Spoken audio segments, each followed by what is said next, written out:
This is about improving and saving people's lives. Unfortunately, because of the secondhand smoke in the air, I had an asthma attack within 10 minutes, so I was forced to leave. The cancer, how I got it, was due to my exposure to secondhand smoke in all those smoky clubs for all those years. You're asking the employee to choose between their health and making a living.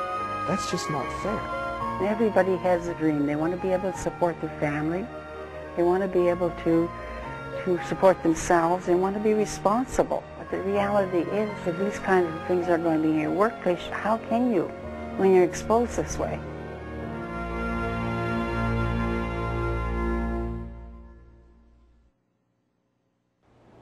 I've been a waitress for 40 years to earn a decent living for my daughter and myself.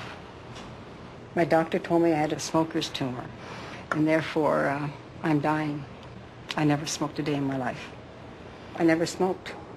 The air was blue where I worked, and I'm dying of lung cancer from secondhand smoke. For myself, I feel that I spent 40 years working in the industry, and now I'm coming out to die. And so I want people to know that, to me, that there was too much exposure to the known health hazard in the workplace. Those kinds of atmospheres, bars, restaurants, casinos, are the last vestiges of smoking. I was a very successful, award-winning stand-up comedian who in August 2001 had surgery for a lung cancer that was due to my exposure to secondhand smoke in all those smoky clubs for all those 11 years.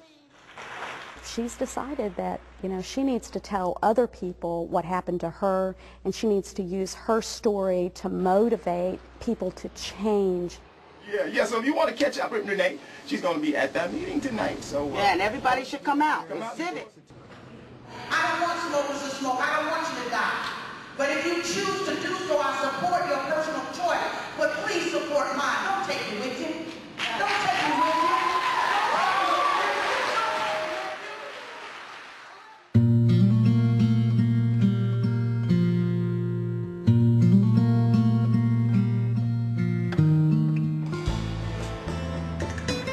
The city of El Paso is about the 21st largest city in the country. We are as far west Texas as you can get, and we border with Juarez, Mexico. Well, in the very beginning, which was in November of 2000, I told a reporter that there was no way that we were ever going to pass such a tough ordinance, a smoking ordinance. My gut instinct was that it would have negative impacts on businesses and that people had the right to determine their own future. As I started really researching and going out and starting asking questions, my opinion started to gradually shift. I learned that there's dozens of cancer-causing chemicals in cigarette smoke. I learned that no manufacturer of filtration systems guaranteed the effectiveness of their system. And I kept saying to all the other elected officials, how can you compromise somebody's life, somebody's health, whether they're in a bar, whether they're in a restaurant, whether they're in a VFW hall? And the majority of the city council agreed with me, and we passed that ordinance by a 7-1 vote. I don't think it's had a negative impact. We still see the people who used to smoke in our restaurants, and the people who didn't smoke seem to come more often than they used to. So we've had really robust sales in the past 5 years. We have more restaurants than we had before, in spite of El Paso having the toughest smoking ordinance or non-smoking ordinance in the state, and one of the toughest in the whole country still. It's been a tremendously positive experience and impact on the city.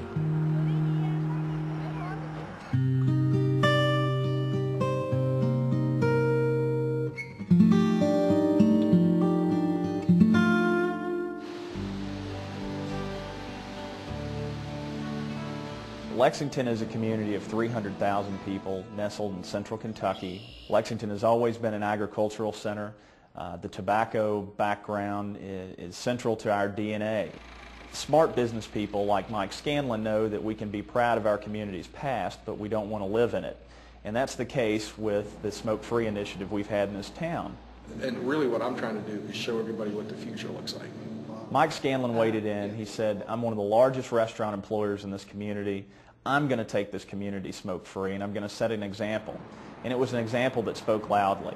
As a businessman, I had been through many communities in Phoenix going smoke-free, and I knew it didn't hurt business. I think part of it gets down to is the decision of how are we going to make our money, and how do we explain to ourselves when we drive home with our profits that we're letting our employees get sick, and that we're looking at the employees and say, well, if you don't want to work here, then don't. We came to the conclusion that it would be advantageous for us to have that competitive advantage where we're smoke-free where other restaurants aren't, knowing that that's really the way it's going. The biggest single beneficiary from our decision to go smoke-free as a company was our employees. It was our belief that if you value your employees as much as we do, that you have to take care of them. In the middle of the tobacco belt, we had common sense enough to make smoke-free environments. I know there'll be a lot more healthy, happy families as a result of this. And I think at the end of the day, that's what people sent me to office to do. Children are most exposed to secondhand smoke in their homes and in their cars. And what we're asking parents to do is to just become aware of the fact that the home is the area where there's the greatest exposure, and it's going to have to be the place where a personal commitment is made.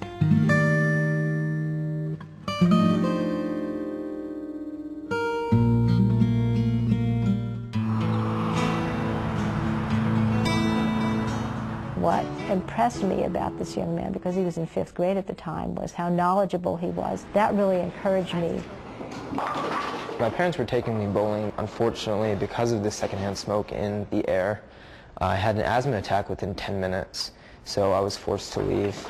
We're getting more and more reports that indicate that children are just suffering disproportionately, that asthmatic children are being triggered by people smoking and they're being around smokers. I was really disappointed by this. You know, I came home and I was like, how am I ever going to have fun if my asthma is going to inhibit me from participating in such activities?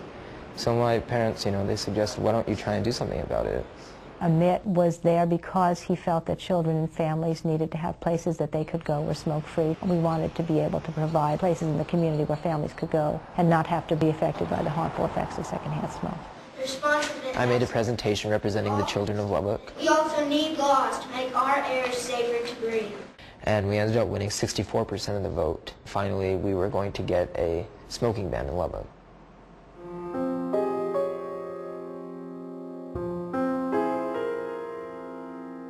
If I can stop others from having to go through and experience what I had to, they may not have the skills to come through it with laughter. So if I can help do that, then yes, this is a happy ending to a sad story. It takes the business community, it takes the medical community, and it takes the elected official community to say, stand up, that's not fair. And when you can stand up for the good of society, you can die the next day and feel like you have mattered on this earth. I can't say that I'll be the one to die, the last one to die, but I'm hoping that at least I'll make a difference.